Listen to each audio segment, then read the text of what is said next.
अगर आप विरासत का सम्मान करते हैं तो जिन लोगों ने राम और कृष्ण पर प्रश्न खड़े किए थे, आज उनको वोट के लिए तरसा दीजिए, एक भी वोट नहीं मिलेगा उनको।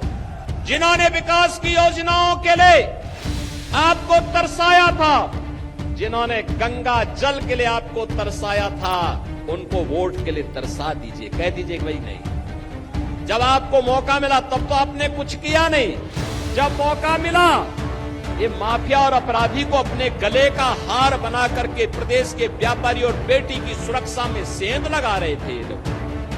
कांग्रेस और सपा और बसपा देख रहे हैं, सभी लोग माफिया की कब्र में जाकर के फतिया पड़ रहे हैं, ये सभी मोदी जी के कारण।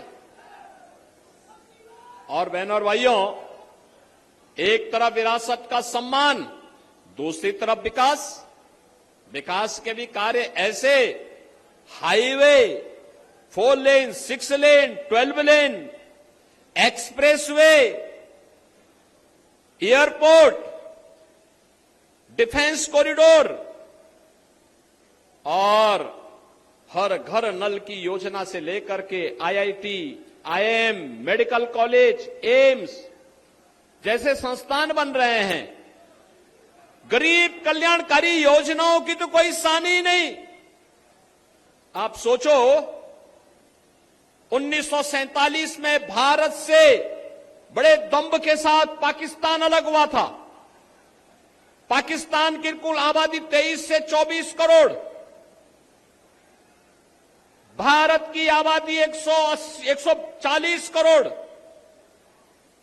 भारत के अंदर 80 करोड़ लोग 4 वर्ष से फ्री में राशन की सुविधा का लाभ प्राप्त कर रहे हैं, और पाकिस्तान के अंदर 23 करोड़ जनता भूखों मर रही है, बदहाल है। जितनी पाकिस्तान की आबादी, उससे ज्यादा आबादी को प्रधानमंत्री मोदी जी के नेतृत्व में 10 वर्ष में गरीबी रेखा से ऊपर उठा करके खुशहाल जीवन और स्वावलंबन का जीवन जीने के लिए आगे बढ़ा दिया गया है। बहनों और भाइयों, कांग्रेस के लोग, सपा बसपा के लोग गरीबों के अकाउंट में डकैती डालते थे, इसीलिए जनधन अकाउंट नहीं खोलने देते थे, इसीलिए रसोई गैस के लिए तरसाते थे, इसीलिए किसान आत्महत्या करता था, क्योंकि किसान सम्मान निधि जैसी योजना नहीं थी। गरीब सर्दी में ठिठुरने के लिए मजबूर होता था और बरसात में भूखों सो जाता था। क्या स्थिति थी? 4 करोड़ गरीबों को मकान मिल गए, 12 करोड़ किसानों को किसान सम्मान निधि का लाभ मिल गया, 10 करोड़ गरीब परिवारों को उज्ज्वला योजना का रसोई गैस का कनेक्शन मिल गया। और मोदी जी ने कहा है, जो बचे कुचे हैं अब कार्य इस तीसरे कार्यकाल में उन सबको भी हम सिचुरेट करेंगे, पूरी तरह हर व्यक्ति को सुविधा का लाभ देंगे। आपने देखा होगा, कोई भेद नहीं किसी के साथ, न किसी की जाति, न किसी का मत, न किसी का मजहब, कोई चेहरा देख करके योजना का लाभ नहीं। योजनाओं का आधार सबका साथ और सबके विकास के आधार पर है।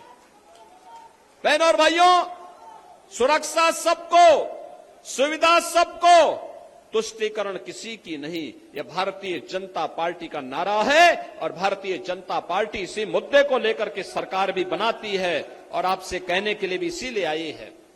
हम लोग इसीलिए आए हैं, विरासत और विकास का जो अद्भुत संगम भारतीय जनता पार्टी की सरकार ने मोदी जी के नेतृत्व में प्रस्तुत किया है, दुनिया कौतूहल और आश्चर्य की निगाहों से इसे देख रही है।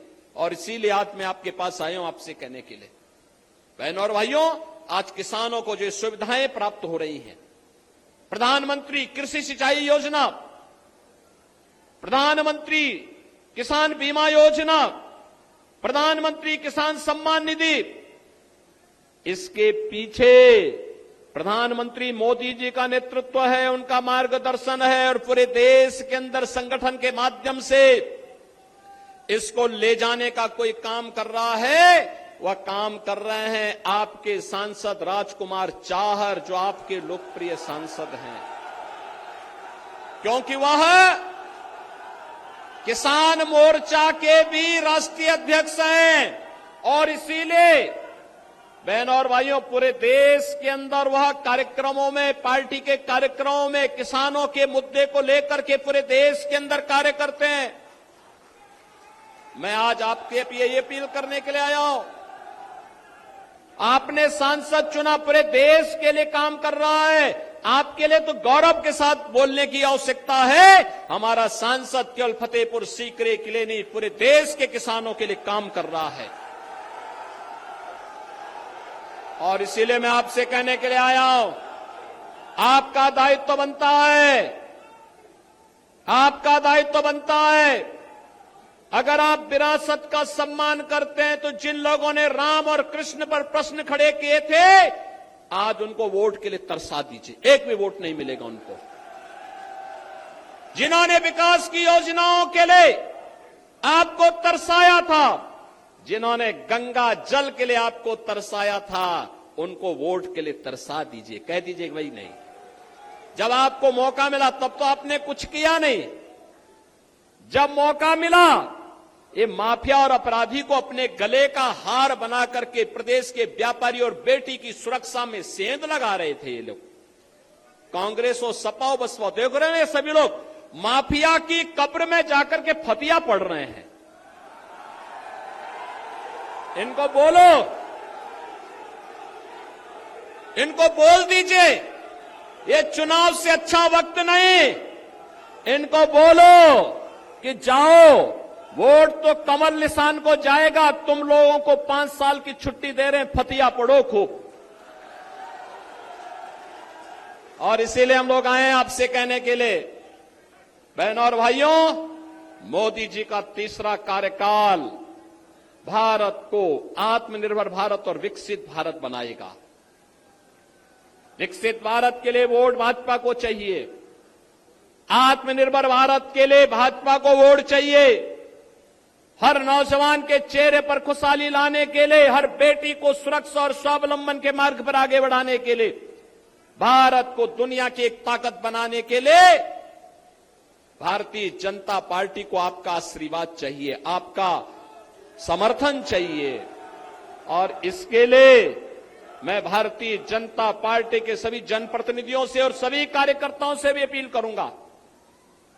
चुनाव प्रत्याशी का नाम राजकुमार चाहर हो सकता है, लेकिन चुनाव तक हर व्यक्ति को राजकुमार चाहर बनना पड़ेगा।